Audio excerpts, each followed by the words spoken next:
Okay, let's just dive right in. There's a new tool making waves, and the buzz is that it's the biggest shift in coding since, I don't know, the invention of the IDE itself. And we're not just talking about another fancy autocomplete. This is about having a true AI partner built right into the editor most of us are using every single day. And then you see a claim like this one. I mean, wow. Microsoft just gave every developer free access to GPT-5 inside VS Code. That just sounds too good to be true, right? Getting your hands on a next-gen model like that for free, right where you work? Well, that's the massive promise of this new AI Toolkit 2.0, and that's exactly what we're going to break down today. So, okay, let's cut through the hype. What is this thing actually? Let's kick things off by figuring out what this new toolkit is really all about. At its core, it's a VS Code extension. Simple enough. But don't let that fool you. This isn't just another plugin you install and forget about. Think of it more like an AI command setter for your editor. It pulls in all the heavy hitters. We're talking models from OpenAI, Claude from Anthropic, you name it, and puts all that brain power right next to your code. The goal? To stop all that madness of switching windows, copying from a chatbot, and pasting it back in. And yeah, this goes way beyond a simple chat window. The flexibility here is kinda nuts. You can tap into those huge, powerful cloud models for the really complex stuff, or you can run smaller models locally, right on your own machine, which is great for speed and, of course, total privacy. And it doesn't stop there. You can actually fine-tune these models on your code and then deploy the AI apps you build with it. It's really trying to be the whole shebang, the entire AI development lifecycle, all in one spot. But look, all those features, that's just setting the stage. The part that's really turning heads, the real game changer, is how this thing goes from just answering your questions to becoming an active partner while you code. And that brings us to agent mode. This is the feature that everyone is talking about. And honestly, this is what takes the AI toolkit from being just another useful tool to, well, something else entirely. I mean, this quote just says it all, doesn't it?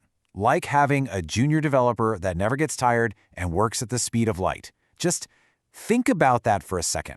A team member who can take on real work, but they work instantly and never, ever need a coffee break. That's the idea behind agent mode. It doesn't just give you suggestions, it actually rolls up its sleeves and starts working on your project with you. Okay, so what does that actually mean in practice? Let's say you give it a pretty standard task. You just say, hey, add CSV upload functionality to the app. And from that one sentence, the agent just goes. It starts opening files, it builds the front-end form, it writes the back-end code to handle the file, it even adds stuff like data validation. Then it writes the tests for the new feature. And to top it all off, it updates your project's documentation. All of that from a single prompt. See, that's the huge leap here. We're not talking about code completion anymore. This is task completion. Of course, an agent is only as smart as the brain you give it, and this is where you have a really important choice to make. You can hook it up to a monster cloud model like GPT-5. It'll be incredibly powerful, but you'll pay for it in API fees, and you have to be okay with your code being sent to their servers.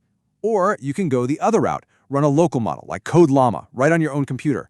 It's completely private, it's instant, but it's not going to be quite as powerful. The great thing about the toolkit is that it puts you in the driver's seat. You get to make that call, choosing the right tool for the right job.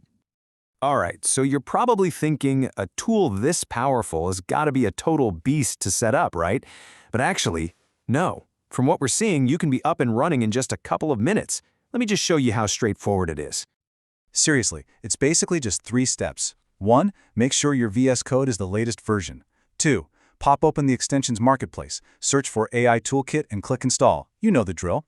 And 3, connect your models. This just means either plugging in your API keys for the cloud stuff or browsing and downloading a local model straight from a toolkit itself. That's it. You're good to go. Okay, so you're installed. Now what? How do you actually use this thing effectively without, shooting yourself in the foot?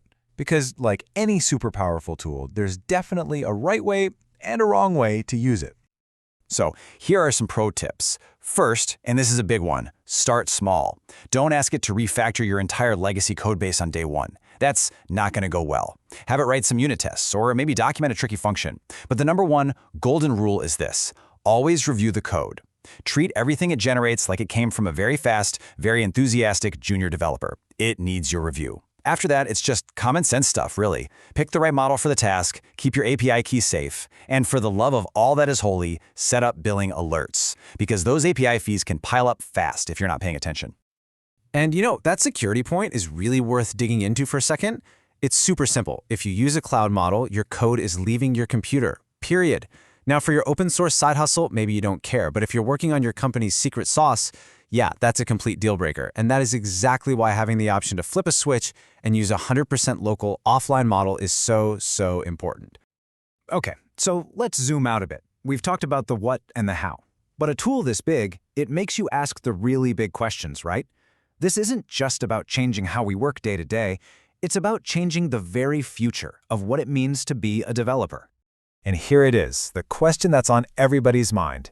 If an AI agent can build a whole feature from a single sentence, where does that leave us, the human developer? But what's interesting is that the thinking behind this tool is the complete opposite. It's not about replacing developers, it's about upgrading them. The idea isn't to make the developer obsolete, it's to give them superpowers, to make them, well, superhuman. And you can see how that works, right? The AI handles all the boring stuff, the grunt work, the boilerplate code, writing all that tedious documentation. And what does that do? It frees you up. It gives you the time and the brain power to focus on the things that actually matter, the big picture, the system architecture, the really creative, hard problems. The AI becomes your tireless assistant, your code reviewer, and it lets you operate on a whole new level. So that really leaves us with a final, pretty big thought. This kind of tech is changing the job description of developer. Your most valuable skill might not be how fast you can type code anymore. It might be how well you can think about systems, how creatively you can solve problems, and how good you are at directing these AI agents. So the question isn't really, will developers be replaced? The real question is, what will developers' job even look like in this new world?